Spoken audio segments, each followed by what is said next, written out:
forbidden-nya karena hal-hal yang aku sampaikan bisa jadi menyinggung atau melanggar kepercayaan banyak orang gitu. Idealnya ya, kita harus punya kecerdasan untuk mengelola emosi sendiri gitu. Karena kan segala kejahatan dan kriminalitas yang terjadi itu kan karena orang-orang gagal untuk menavigasi emosinya. Kita sebut aja itu trauma gitu. Dan ternyata setelah ternyata aku punya trauma ini, dan traumanya kan harus, kalau traumanya itu bentuknya adalah bola benang yang kusut, aku kan harus urai dulu supaya nggak kusut lagi. Aku urai, aku kelompokin berdasarkan sebutlah warnanya atau jenisnya, terus ya aku simpan rapih aja supaya aku bisa melihat dengan jelas kalau aku sudah tidak punya alasan untuk merasa takut atau merasa cemas terhadap hal-hal yang terjadi sama aku misalnya 20 tahun lalu atau 25 tahun lalu. Kan sekarang aku aman.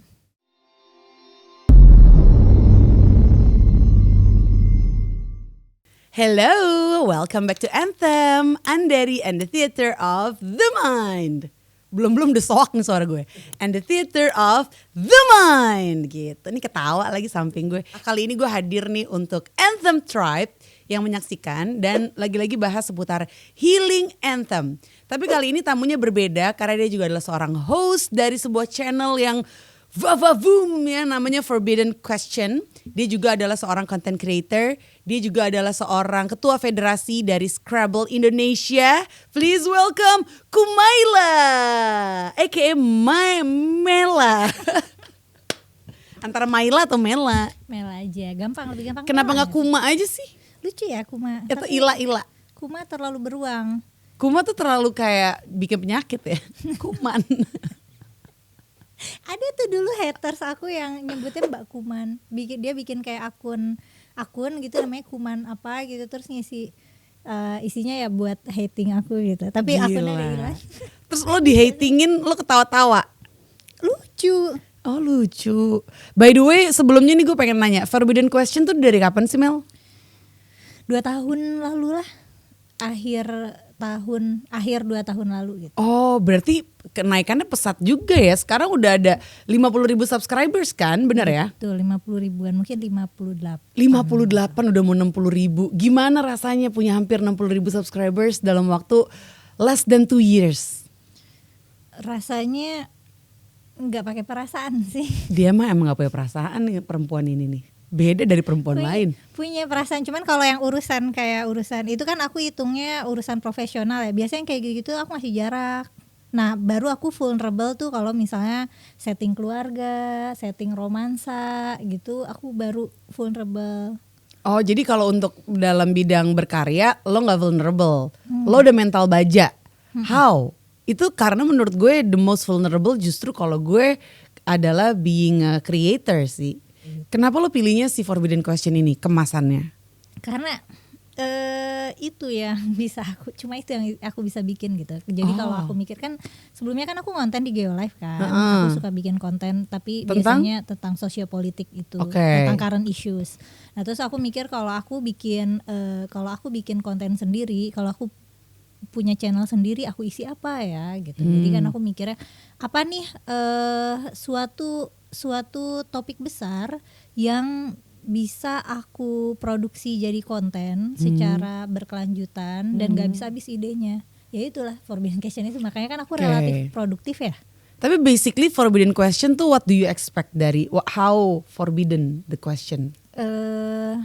Itu pertanyaan-pertanyaan aku waktu muda sih, yang sebenarnya aku tuh suka nggak enak untuk nanya ke guru aku atau nanya ke siapa karena takutnya ofensif atau takutnya nggak sopan. Tapi menurut aku pertanyaan itu penting, jadinya aku cari tahu. Ya maksudnya aku baca buku, aku ikut lecture, aku ikut online course. Tapi aku nyari jawaban-jawaban itu nyari.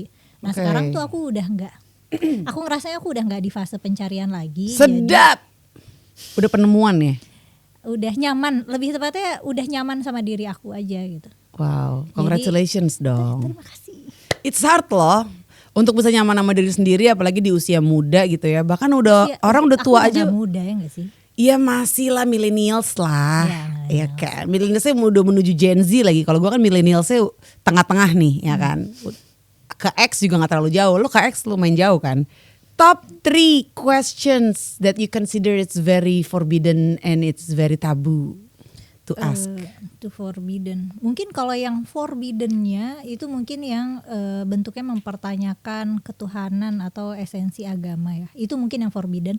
Tapi kalau menurut aku yang penting atau yang esensial tuh biasanya yang bentuknya tuh filsafat moral, itu menurutku yang lebih penting sih. Kayak sebenarnya ketika kita menyebut sesuatu itu baik atau buruk, itu tuh landasannya apa sebenarnya? Nah itu yang sebenarnya aku lebih tertarik ke situ. Cuman yang bikin forbiddennya karena hal-hal yang aku sampaikan bisa jadi menyinggung atau melanggar kepercayaan banyak orang gitu. Jadi di sini lo ada kayak rasa khawatir. Ada. Sesuatu yang lo mau sampein ini yang juga part of your curiosities itu bisa menyinggung orang lain. About patriarki lo pernah bahas gak? Pernah. Terus gimana? Apa angle yang lo ambil? Ada berbagai hal ya. Yang belum lama aku ngomongin tentang apakah kontrol sosial yang mengekang perempuan ini tujuannya untuk melindungi perempuan atau buat mengekang aja gitu. Nah terus mungkin aku ada mempertanyakan kenapa perempuan tuh ada yang disebut perempuan murahan gitu. Kenapa kita naruh price tag untuk perempuan, tapi sedangkan untuk laki-laki tidak berlaku gitu. Kenapa kalau buat perempuan tuh banyak banget kata-kata derogatif gitu, misalnya semacam kayak itu tuh turunannya banyak banget. Cowok juga ada.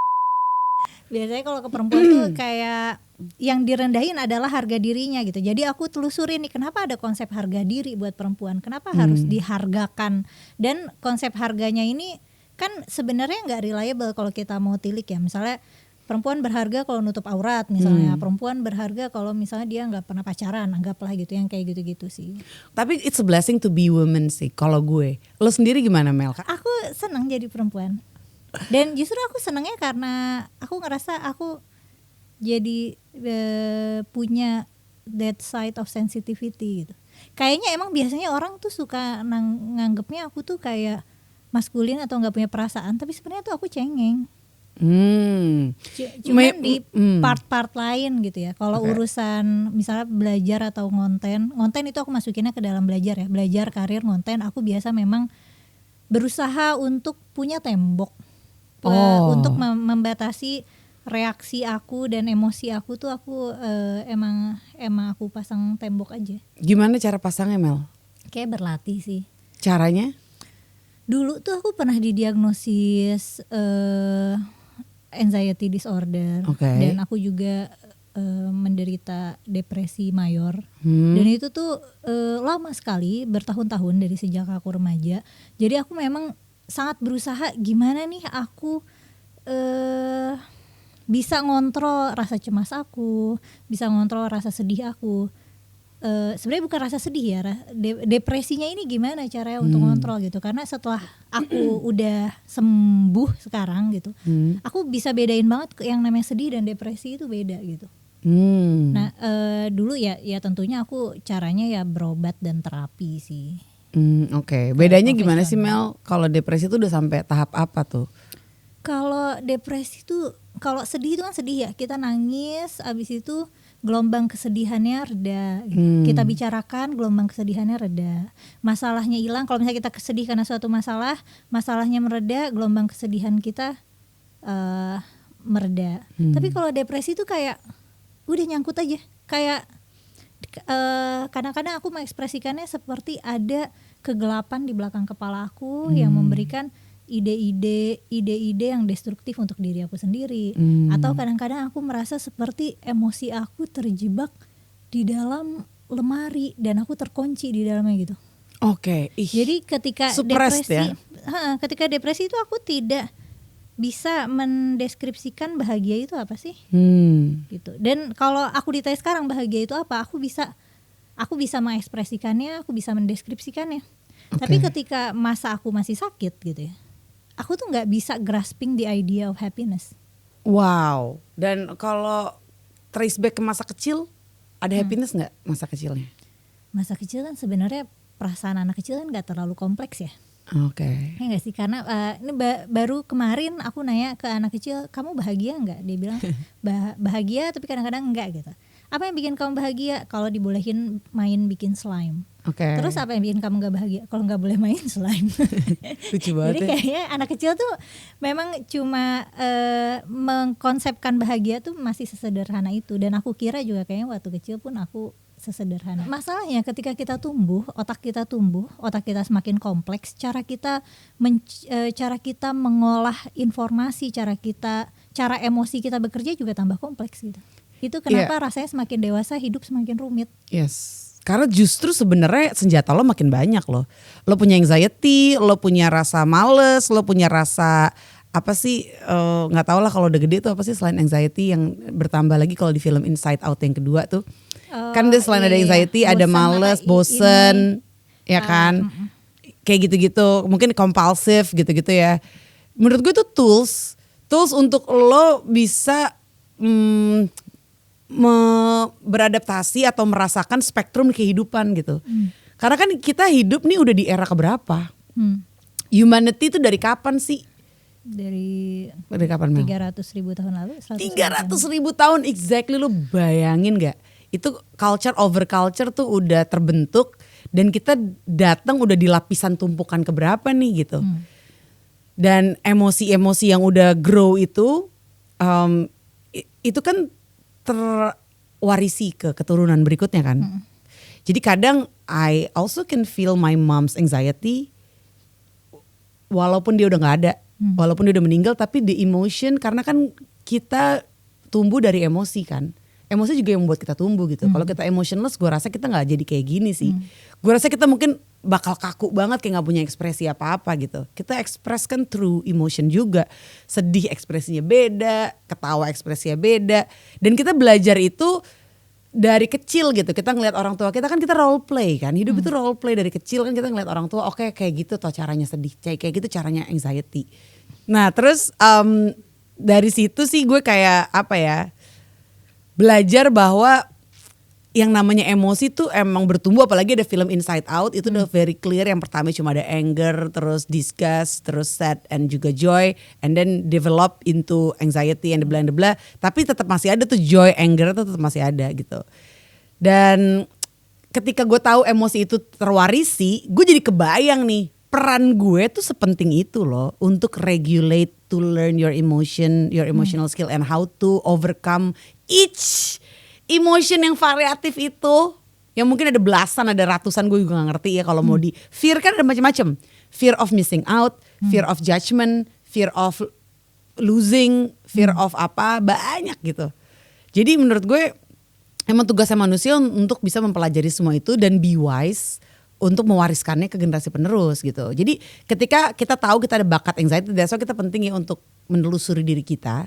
Ketika kita tahu our spectrum of emotions yang sudah terwarisi dari our ancestors. Dan while ketika when you are being a parent gitu ya, lo harus bisa menjelaskan ke anak lo. Kayak kamu cemas ya, aku juga punya cemas, and that's how I conquer atau overcome my anxiety gitu. Caranya kayak gini. Sehingga menurut gue kalau dia udah bisa keep up sama emosi-emosinya dia yang variatif itu, ya dia dengan mudah untuk berkreasi. Karena kreasi harus butuh emosi, say, di 3D ini, third dimension.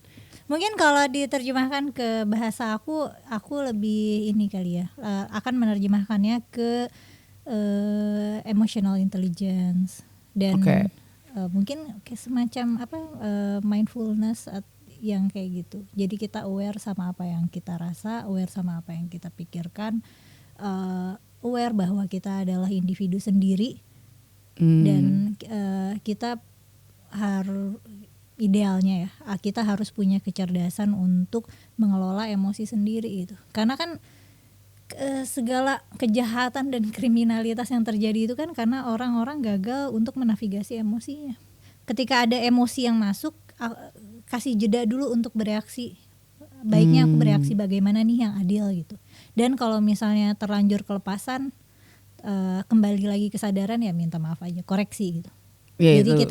kita tahu kita melakukan pengrusakan gitu, do some damage, terus gimana? Kita mikirinnya gimana memperbaikinya gitu. Bener banget sih, apalagi untuk seorang orang tua ya udah punya anak, Itu penting banget sih era millennials nih terutama untuk kayak aware sama emosi kita sehingga kalau kita nggak sengaja pass that trauma ke anak kita gitu, kita bisa langsung nangkep catch the the lesson and then kita bisa ajarin anak kita and then say sorry juga, tadi itu gue kelepasan. Lo menelusuri trauma lo nggak sih Mel? Menelusuri lah. Oh ya? Karena ketemu? apa boleh buat. Apa boleh aku buat? Kan rutin ke psikolog dan psikiater itu bertahun-tahun. Dari kapan Mel? Mungkin rentangnya itu dari tahun 2015 atau sampai 2020 mungkin. Nah itu kan apa boleh buat, kita kan konsultasi, terapi. Jadi kan aku minta dibantu kan. Misalnya kayak aku gak ngerti kenapa aku merasakan emosi-emosi ini. Jadi kan psikolognya, terapisnya ya berusaha bantu aku mengurai apa sih, mungkin ada sesuatu yang kusut di kepalaku dan itu aku masukin ke dalam peti dan aku kunci gitu loh. Oke. Dan kita sebut aja itu trauma gitu. Dan ternyata setelah ternyata aku punya trauma ini, dan traumanya kan harus, kalau traumanya itu bentuknya adalah bola benang yang kusut, aku kan harus urai dulu supaya nggak kusut lagi. Aku urai, aku kelompokin berdasarkan sebutlah warnanya atau jenisnya, terus ya aku simpan rapih aja supaya aku bisa melihat dengan jelas kalau aku sudah tidak punya alasan untuk merasa takut atau merasa cemas terhadap hal-hal yang terjadi sama aku misalnya 20 tahun lalu atau 25 tahun lalu. Kan sekarang aku aman. Itu kan ketakutan aku dulu gitu. Si peti itu kamu buka lagi gak? Akhirnya dibuka. Maksudnya harus dibuka ya gak sih kalau mau sembuh? Oke. Terus kamu apain isinya benang-benang itu? Iya dirapiin tadi. Oh jadi tetap ada di situ? Tetap ada karena gak bisa hilang. Justru malah semakin jelas. Jadi ada hal-hal yang aku tidak sadar itu lupa. Kayak lupa. Dan seiring proses terapi aku jadi inget kayak hal-hal buruk yang terjadi sama aku, hal-hal mengerikan yang terjadi sama aku. Oh ini tuh beneran terjadi ya. Kayak kayak mimpi ya? Iya aneh. Ada orang-orang di masa lalu aku gitu yang terlibat dalam trauma itulah gitu. Dia kirim aku message di Facebook gitu. Kayak cuma assalamualaikum gitu. Terus aku ngerasa kayak badan aku gemeteran gitu. Tapi aku lupa ini siapa. Kayak ini siapa ya? Kayak kenapa badan aku gemeteran, kenapa aku pengen nangis ya? Nah terus aku tanya ke teman aku waktu kecil gitu. Siapa ya? Nah teman aku waktu kecil kaget, aku lupa. Siapa sih dia? Your friend? Bukan, guru aku sih. Oh guru. Udah gitu, abis itu aku guru pesantren ya Mel? Iya. Oke. Udah gitu. Betul, kamu umur kecil sih, 6, 7 8, kayak 8 ya, atau ya segituan. Terus kayak kenapa ya? Terus akhirnya aku inget, tapi aku ingetnya fragmen-fragmen gitu. Sampai akhirnya ketika aku sudah mengingat, anggaplah itu udah aku ulur semua, ya aku juga kaget sama memori aku sendiri gitu. Terus ya jadinya aku harus rapiin.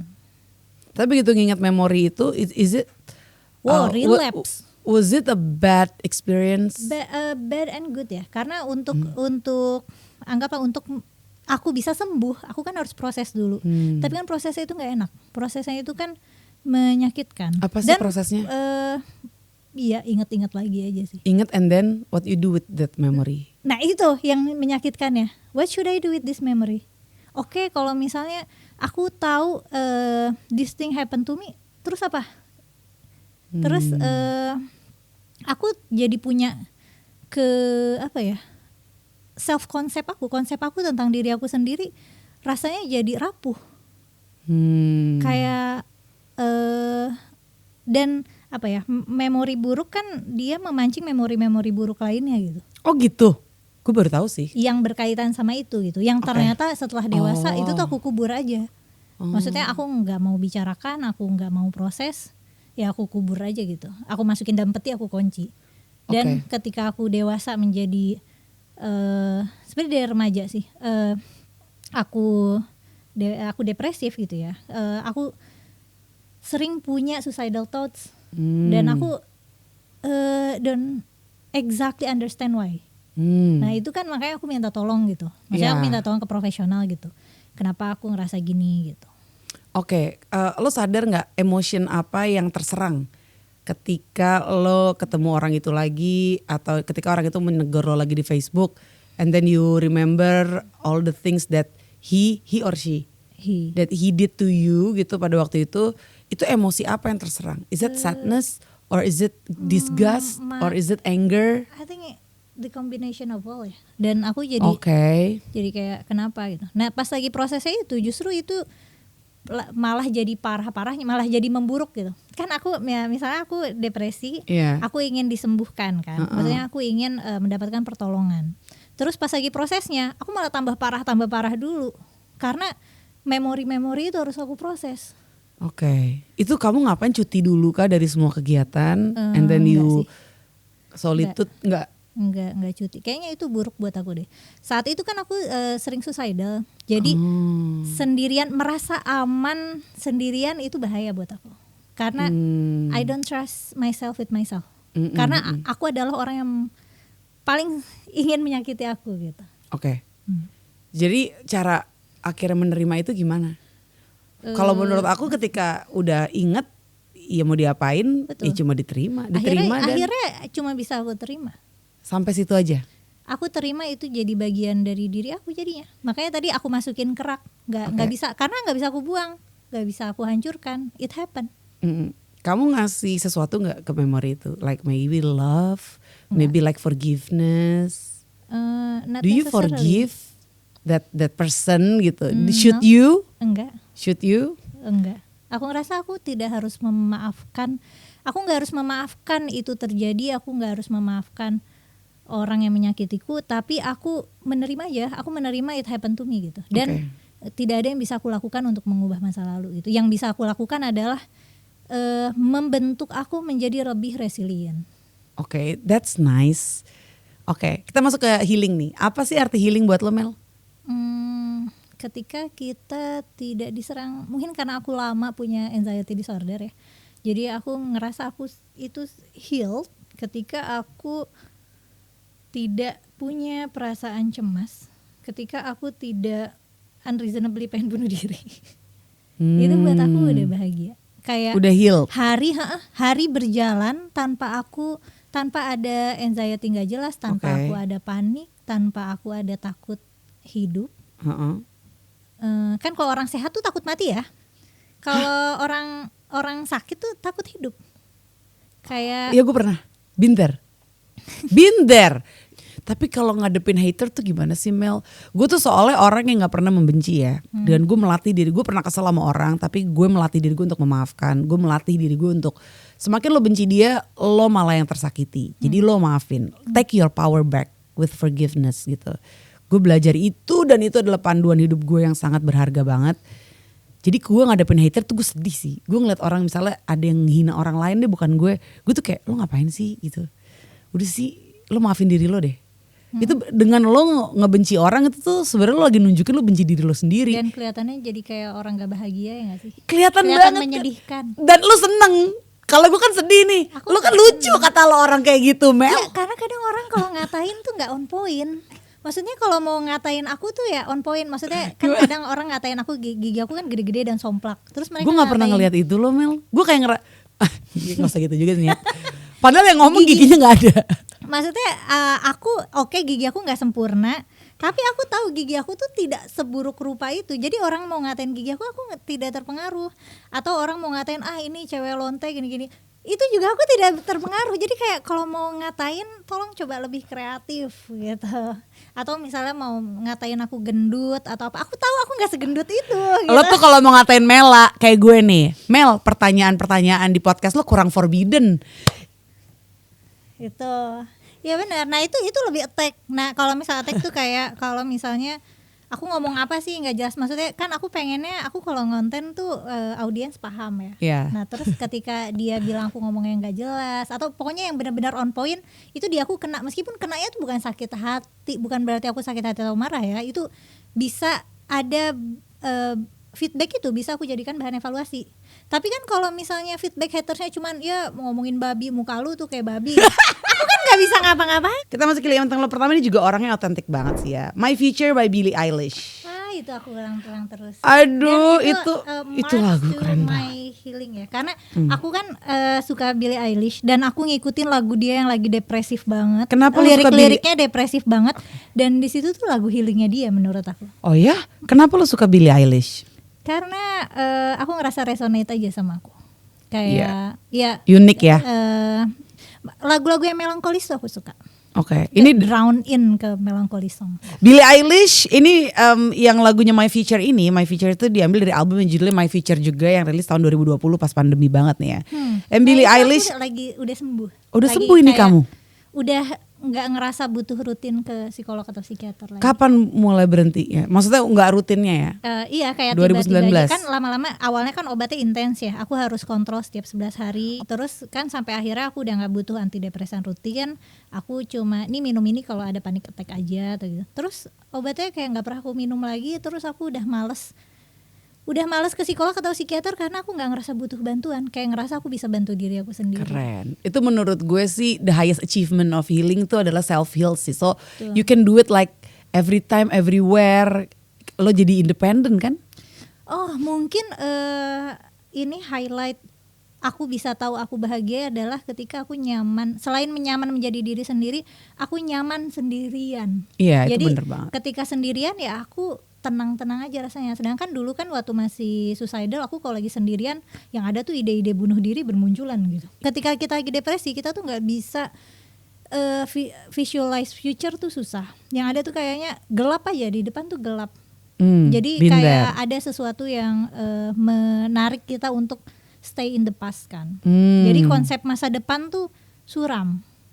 Kita nggak bisa optimis, menjadi orang optimis tuh nggak bisa.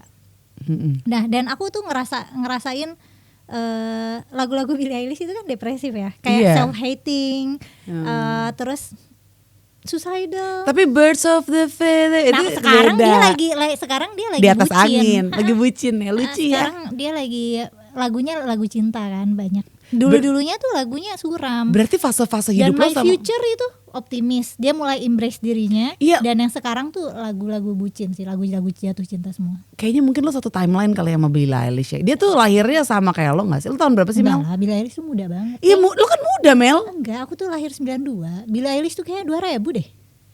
1000 apa 2000 nih? Jauh umurnya. 2001. 18 Desember Sagittarius dia ya. Lo apa sih bintang lo? Aquarius. Aquarius ya. 2001 dia Mel masih muda banget tapi udah bisa kayak gitu, keren banget ya Mel. Gokil. Terus dari lagu My Future itu apa yang lo dapat dan esensinya untuk hidup lo ke depannya? Iya, aku jadi ngerasa lebih optimis aja. Oke. Kayak ngerasa lebih optimis dan aku bersama diri aku itu aman. Kan di situ kan Billie Eilish bilangnya gimana sih liriknya? Ya pokoknya dia Gue baca ini Mel buat lo, gila lo. Gak sabar apa ya? Dia seneng sama dirinya sendiri. Okay. Itu menurut aku I cannot seem to focus and you don't seem to notice. I'm not here, I'm just a mirror. You check your complexion to find your reflections all alone. I had to go. Can you hear me? I'm not coming home. Do you understand? I've changed my plans. Cause I'm in love with my future. Can't wait to meet her. And I'm in love but not with anybody else. Just wanna get to know myself. The best!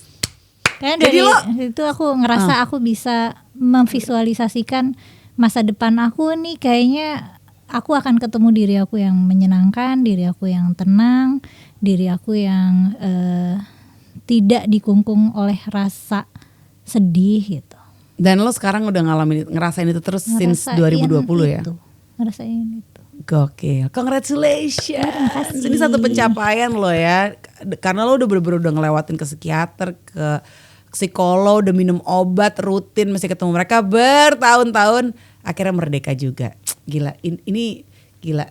Menurut gue cerita yang mengharukan sih Mel. Karena lo sendirian gitu, maksudnya bukan kayak masalah relationship, ini masalah lo dan diri lo sendiri kan basically. Iya gak sih? Most of it iya. Most of it. Oke. Kalau relationship lo udah perbaiki belum? Dengan siapapun itu yang berkontribusi untuk your trauma? Aku tidak perlu, maksudnya memperbaiki itu kan aku cuma perlu nerima itu terjadi aja kan. Nerima itu terjadi dan mungkin kalau itu hubungannya sama siblings atau misalnya sama parents, kan lo nggak mungkin nggak berhubungan dong sama mereka. So there must be a change kan. Tapi aku kan nggak bisa ngubah mereka. Nggak bisa. The relationship-nya kayak talinya itu loh. Ya. Kayak how you play with that rope gitu, hubungan lo dan mereka. Aku tinggal kasih feedback yang baik secara wajar aja. Tapi aku nggak perlu. Kan tadi kalau kamu bedanya tuh kamu perlu memberi love, perlu memaafkan. Iya. Kalau aku, nah untuk memberikan love dan memaafkan itu kan butuh effort ya. Aku memilih untuk conserve that energy. Ini bisa aku pajang aja. Maksudnya aku terima aja, nggak perlu aku kasih energi apa-apa gitu, nggak apa-apa. Akan nggak? Akan itu apa? Akan nggak kamu kasih energi itu? Kalau aku nggak ngerasa terganggu akan itu, maksudnya tanpa aku memberikan cinta atau tanpa aku memaafkan, aku bisa hidup nyaman aja ya kayaknya nggak masalah. Misalnya kayak aku ngadepin haters itu kan sebenarnya nggak aku hadepin. Maksudnya tidak aku hadapin secara emosional gitu. Aku tidak mencoba memaafkan mereka dan memberikan mereka cinta kan nggak juga. I see. Oke, boleh juga tuh pakai cara itu ya. Emang nih Cool Maila emang nih dingin banget ya. Sans aja bro gitu. Oke, lagu kedua healing anthem lo adalah Sulung by Kunto Aji dari album Mantra Mantra, rilis tahun 2018. Kunto Aji Wibisono, penyanyi, penulis lagu dan aktor Indonesia. Kan lu bukan anak sulung ya? Tapi aku suka lagunya. Kenapa? Pertama musiknya tuh kalau bahasa kamu tuh langsung mentransfer kita ke alpha wave. Asik, dia udah paham nih. Anak anthem dia nih diem. Dia anak anthem. Kalimat pertamanya tuh kayak lepaskanlah ikatanmu, relakan apa ya? Relakan apa yang bukan untukmu gitu. Sebenarnya sih nggak segimana ya. Aku suka musiknya banget. Kayak pas itu langsung bunyi teng gitu terus kayak kan kata kamu lagu healing anthem tuh lagu yang bikin relax. Bikin relax, penting banget bikin relax tuh. Kan relax kalau gue kan joget. Jadi lagu gue agak hingar-bingar gitu. Jadi emang beda-beda banget. Kunto Aji menurut gue dia juga into spiritual sih. Karena kan dia juga kayak album mantra-mantra itu kan kayak afirmasi kan. Aku suka album mantra-mantra. Lo punya mantra untuk diri lo gak? Not particularly kayaknya. Aku cuma biasanya grounding aja sih. Oh iya, your healing activities dong Mel. Iya, itu. Tadi grounding tuh lo kemana? Ke halaman rumah atau? Oh nggak harus kemana-mana. Yang penting misalnya ketika aku kan punya ADHD ya. Jadi. Oh lo ada ADHD nggak kelihatan Mel? Iya karena aku melatih diriku. Andari aku tuh ENFP juga kayak kamu. Jadi otak aku tuh gampang terbang ke sana kemari. Wah gue banget. Dan ketika kalau lagi ADHD-nya dicampur anxiety, aku akan ketarik ke ide-ide yang bikin aku anxious. Jadi ya aku groundingnya ya aku sadari bahwa aku lagi ada di sini saat ini, aku aman. Yang aku pikirkan itu adalah spekulasi masa depan, yang mana nanti aku hitung lagi, yang mana secara probabilitas itu unlikely to happen. Jadi ya, itu kecemasan yang bisa aku kesampingkan dulu dan aku fokus sama apa yang bisa aku lakukan yang dampaknya jarak dekat dulu gitu, yang untuk short term impact aja dulu. Kalau kayak positif negatif ngaruh nggak? Kayak misalnya that anxious thought about negativity gitu, kayak itu nggak akan terjadi. Kayak misalnya ntar lo bakal nggak seru lo, ntar lo bakal ke acara ini terus ntar lo bete lo. Itu kesampingan lo, itu kan a possibility kan? Iya, itu probability tapi gue kesampingkan karena itu negatif, jadi gue kesampingkan. Tapi kalau itu positif kayak nggak, nanti nih lo bakal punya tempat yang keren banget gini terus lo akan punya kayak klien-klien tuh yang seru-seru bla bla bla, itu gue nourish tuh gitu. Walaupun itu belum tentu terjadi juga dan belum tentu harus dipikirkan gitu, tapi since itu positif dan kayaknya ada line-nya juga nih sama yang lagi gue kerjain, percaya aja deh gitu. Kayaknya aku berusaha serealistis mungkin, jadi aku tidak melabelkan the possibilities itu negatif atau positif. Cuma kayak ini potensial atau tidak. Jadi aku juga berusaha untuk tidak delusional gitu. Jadi lo gak ada pikiran untuk jangka panjang dong Mel? Jangka panjang lah. Tapi ya tentu yang terukur. Oh. Tentu sepanjang-panjangnya yang lo pikirkan apa tuh Mel? Jika hingga aku mati nanti aku gak ketemu jodohku lagi pun nggak apa, aku tinggal bekerja. Nanti kalau misalnya sudah pensiun, aku ke panti jompo aja supaya aku tetap punya teman. Aku kan ekstrovert kayak kamu, jadi aku suka kalau dikelilingi teman. Oke, berarti jadi aku nggak takut untuk misalnya, kalaupun aku tidak menikah lagi, aku nggak takut untuk hidup sendiri. Kita lanjut ke healing anthem lo yang 3. Tatarada. Dirty Paws by Of Monsters and Men. Dari album Of Monsters and Men yang rilis tahun 2011. And Dirty Paws is a song written and recorded by Icelandic band Of Monsters and Men. Namanya lucu ya, Of Monsters and Men. From their debut studio album. Kenapa pilih ini? Gak ada musik seperti musik mereka. Aku suka semuanya, musiknya, vokalnya, liriknya tuh selalu quirky. Oke, jadi itu aja. Lo dengerinnya pas kapan biasanya? Itu pas kuliah. Oh, pas yang kuliah. Jatuh cinta banget pas kuliah. Yang Dirty Paws. Dan kayaknya nggak ada deh lagunya Of Monsters and Men yang aku nggak suka. Oh, gue kurang dengerin nih. Setelah ini gue akan dengerin satu album. Dia emang nggak mainstream sih. Kayaknya nggak terlalu populer deh. Oh gitu. Lo tau dari mana? YouTube kayaknya. Oh gitu. Aku dulu tuh pernah punya kenalan, dia half Irish. Terus dia nanya lagu kesukaan musisi kesukaan aku siapa? Terus aku sebut Of Monsters and Men dan siapa? Sebastian aku lupa. Siapanya? Vokalisnya? Belle Sebastian. Belle Sebastian.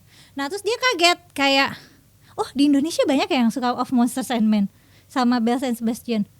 Terus aku bilang, aku belum nemu orang lain lagi yang suka juga sih sebenarnya. Belle Sebastian sebenarnya sih emang sebenarnya ada niche-nya ya kalau Belle Sebastian. Iya. Belle Sebastian tuh niche, termasuk pernah kesini juga kan Belle Sebastian tuh. Mungkin waktu aku muda. Tapi memang ada segmennya tertentu gitu. Tadi kan lo bilang love itu comes with the pain. Tapi lo jadi loveless nggak? Enggak lah. I'm full of love. Wis. I'm full of love. I'm full of life. Aku merasa tidak pernah kehabisan cinta untuk dibagi. Tapi ketika kita mencintai, terutama dalam terms romansa dan keluarga, ada risiko sakitnya. Ketika kita jatuh cinta, kita punya risiko untuk patah hati. Ketika kita percaya pada seorang sahabat, kita ada risiko sakit dikhianati misalnya. Ya itu sih, lebih ada risiko sakitnya. Sedangkan kalau misalnya kita tidak memberi cinta, kita nggak punya risiko sakit gitu.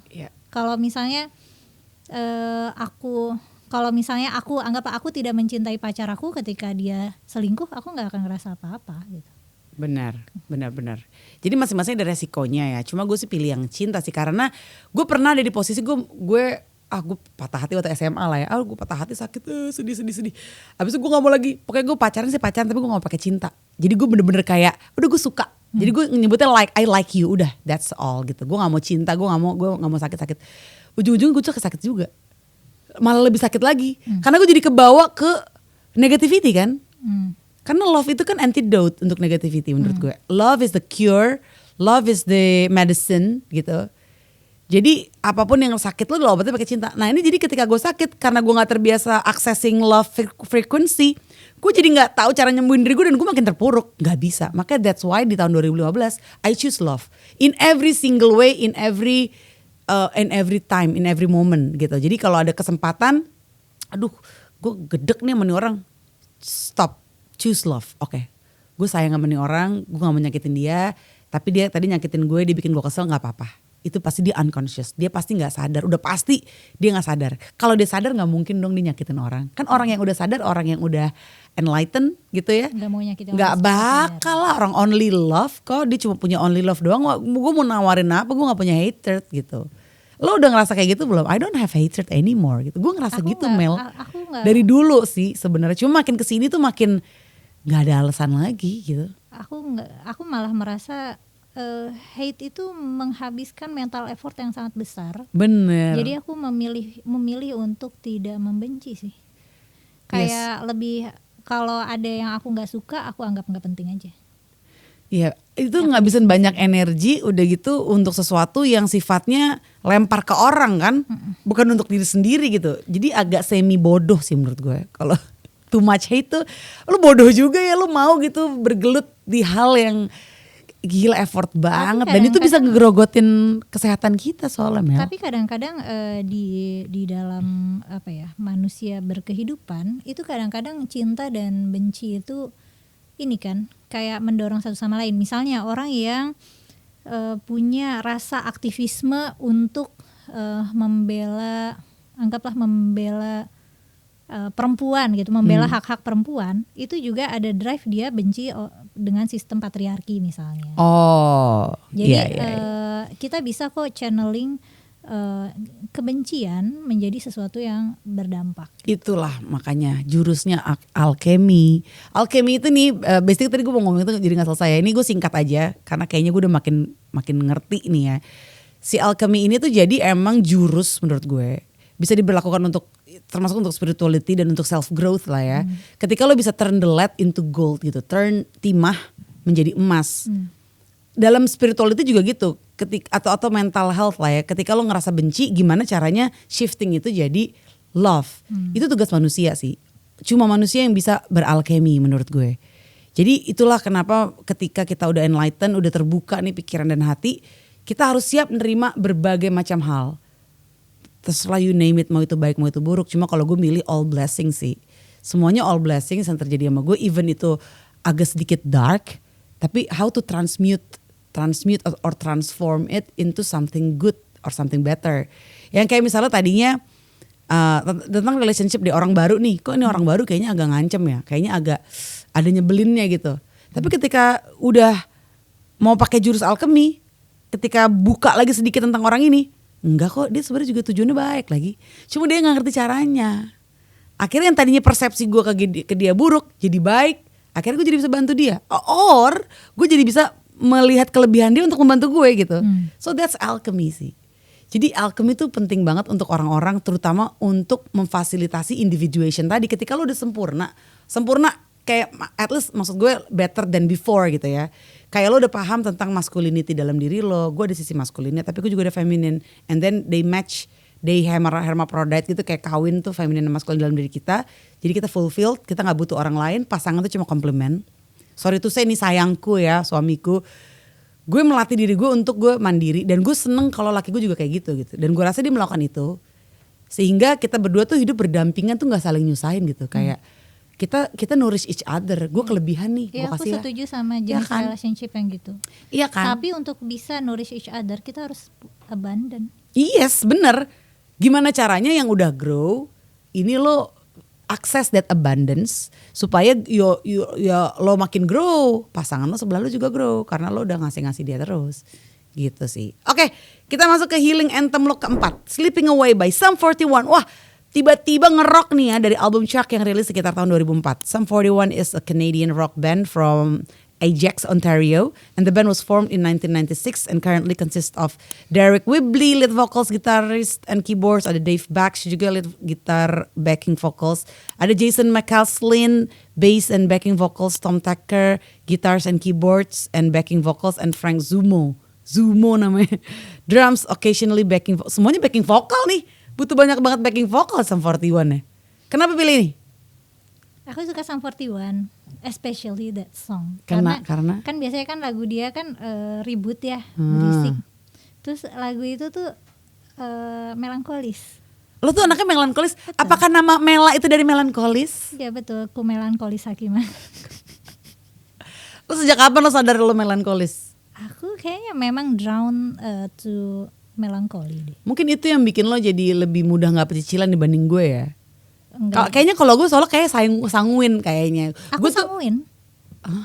Tapi lo melankolis.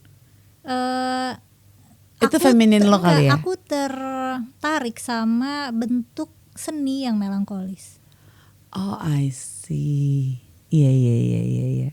Lanjut kita ke lagu kelima nih. Healing anthem kelima lo adalah Matilda by Harry Styles dari album Harry's House tahun 2022. Harry Edward Styles, kita tahu lah dia one of One Direction, English singer, and known for his influencer in popular culture, showmanship, artistry, and philanthropy. He is a subject of widespread public interest with a vast fan base. And Styles is considered to be amongst the most successful solo artists who have emerged from a boy band. Jadi pecahan boy band tuh belum tentu sukses. Ya tapi Harry Styles sukses. Harry Styles sukses banget. Tapi sebenarnya aku bukan penggemar One Direction. Oke, tapi kan lu penggemar Harry Styles. Nah, aku baru suka Harry Styles setelah dia solo. Kayak aku iya, keluar jati diri dia yang kayak seksi-seksinya. Dan musiknya tuh jadi aku ngerasa ada kemiripan sama James Bay, kan aku suka James Bay. I see. Tapi menurut gue di seksi dia tuh kayak Prince sih gue ngeliatnya. Hmm. Si Harry Styles tuh gabungan Prince sama David Bowie. Jadi dia David Bowie versi millennials tuh Harry Styles sih. Dan gue bangga. Gue seneng banget. Kayaknya karena aku suka main kan. Nah ketemu community-nya itu loh. Apakah dari kayak community-nya udah forum? ada. Terus aku lanjutkan presidenship-nya aku lanjutkan. Kok bisa? Ya karena aku aktif. Lo gabungnya tuh awalnya gimana? Awalnya ya sebagai How to knock the door into biasa. one's community? Kayaknya kamu tahu deh. Kamu instinctively tahu. Terus kan selain Scrabble, misalnya kan aku ngelola komunitas buku juga. Aku ngelola klub buku tuh, ada namanya Bookish Indonesia. Itu juga awalnya ya kayak sendirian, terus berdua, terus ya ngejaring audiens, terus bikin kepengurusan. Oke, lo mediumnya apa komunikasi sama mereka? WhatsApp group kah atau? Sosmed sih. Tapi kalau Scrabble kan kita ketemu tiap turnamen. Kalau lagi ada turnamen kan ketemu sama sesama pemain. Kayaknya aku mungkin build communication dan gaining trust. Terus mereka bersedia untuk dipimpin aku gitu. Oke, seru banget ya. Karena tuh menurut gue bumi itu kalau di Scrabblein tuh jadi hard gitu. So the key is to open your heart. Karena dengan lo open your heart, udah pasti lo open your mind. Lo open your mind belum tentu lo open your heart. Once you open your heart, lo open your mind and you will know the secret ingredients of life sih. Karena that's how you connect to your higher beings, to your lower self, even to your surroundings. Horizontal, vertikal, itu lo jadi ngalir semua gitu, flowing karena your mind is open, your heart is open, your brain is open, coherent, all coherent. Dan ya udah, lo tinggal sending the message aja. Lo tinggal deliver the message through your tools. Kayak maybe your channel forbidden question, that's why it's called channel, right? So we're channeling. Karena itu channeling my ideas gitu.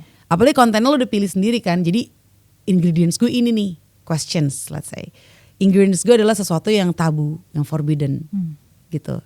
And then you can meet me there gitu. Dengan ingredients itu, if you interest with that ingredients, dan apalagi kalau lo punya ingredients itu dalam diri lo, and then we can connect. Kapan, umur berapa lo hafal? Iya 10, 11, 12. Aku gak tahu nih, aku boleh bilang aku hafal Quran di tahap mana ya. Kalau hafal ya 10 udah hafal. Cuman kan wisudanya, jadi itu ada wisuda hafal Quran biasanya di pondok tahfidz. Itu ketika kita udah misalnya duduk, disimak, baca Quran seharian, gak lihat. Nah itu baru kita kayak bisa wisuda gitu loh. Baru dapat penghargaannya itu umur 12. Apa surat favorit lo? Surat favorit surat Maryam. Karena cantik. Kalimat-kalimatnya indah. Berapa ayat sih itu? Nggak tahu ya berapa ya. Beberapa halaman aja kok, nggak terlalu panjang. Kalau ayat favorit lo? Nggak ada dari surat Maryam. Apa? Bacain dong Mel dan artiin. Karena interpretasi Al-Quran is not easy sih. Ini ayatnya juga nggak gimana-gimana sih. Jadi ceritanya tuh Ibu Maryam lagi mau melahirkan. Terus dia sendirian, kan dikucilkan ya, diasingkan. Ya nggak sendirian sih, di situ sama malaikat ya. Cuman malaikat nggak aku hitung. Jadi hitungannya sendirian kan. Sebenarnya nggak ada yang beneran bantuin dia. Terus dia bilang, ya laitani mitu qabla hadza wa kuntu nasyam mansiya. Andai aja aku sekarang mati dan dilupakan orang-orang. Itu deep banget buat aku karena Maryam yang ditemenin malaikat dan dapat wahyu dari Tuhan, ketika dapat tekanan dari komunitasnya, ketika dia hamil tanpa dia inginkan, dia pengen mati juga. Dia pengen mati dan dilupain orang-orang. Ih dalam banget. Gila gue seneng banget nih ngobrol sama lo Mel. Tapi gue masih mau nanya ya, healing quote favorit lo and your best healing place. Kata-kata lo sendiri boleh, dari lirik lagu boleh, atau dari mungkin ayat Al-Quran. Kayak aku gak punya particular healing quote sih. Gak punya kayak mantra atau apa kata-kata yang aku ya, gak mesti. pegang. Intinya kalau lo kayak tadi kan baca surat Maryam itu adalah ada ayat favorit lo. Nah kayak gitu sih sebenarnya. Nggak your ada, favorite phrase aja gitu. Oh mungkin ini baru aku bikin. Okay. Kalau kata orang-orang everything will be okay, sebenarnya enggak. Kita nggak tahu apakah everything's gonna be okay. dan kita nggak apa-apa nerima ketidakpastian bahwa everything will be okay, itu nggak apa-apa. Kenapa lo pilih itu? Karena itu bikin aku napak tanah aja, Oh, bikin aku napak grounding. bumi. Aku jadi tidak terlalu terseret kesedihan yang gak jelas, terseret kecemasan aku juga tidak perlu menjadi delusional, oh, aku happy gitu. Jadi ya mungkin akan ada hal-hal yang bikin aku sedih, ada hal-hal yang bikin aku happy, dan itu gak apa-apa gitu. Just realistic aja gitu ya. Oke. Healing place favorit lo, healing spot. Mungkin itu bisa sebuah kota atau sebuah daerah atau sebuah tempat gitu, spot di mana? Apa ya? Bali. Bali ya tetap ya. Iya Bali tuh emang. Sama, aku bisa yoga pagi-pagi, aku bisa ke pantai sore-sore, aku bisa pakai kita bisa di Bali itu berasa lebih bisa ekspresif banget ya nggak sih? Benar. Dan entah kenapa aku tidak punya keinginan untuk pakai make up apalagi di Nggak Bali. pernah. Gue paling sih pakai kalau party. Tapi kalau kayak cuma jalan ke pantai borok, paling pakai minimal lipstick doang sih, maksimal Iya, ya, maksimal kayak, lipstick doang. Iya nyaman aja. Kayak keluar pakai tank top sama celana pendek aja tuh kayak proper. Gue tuh kayak going home sih ke Bali tuh.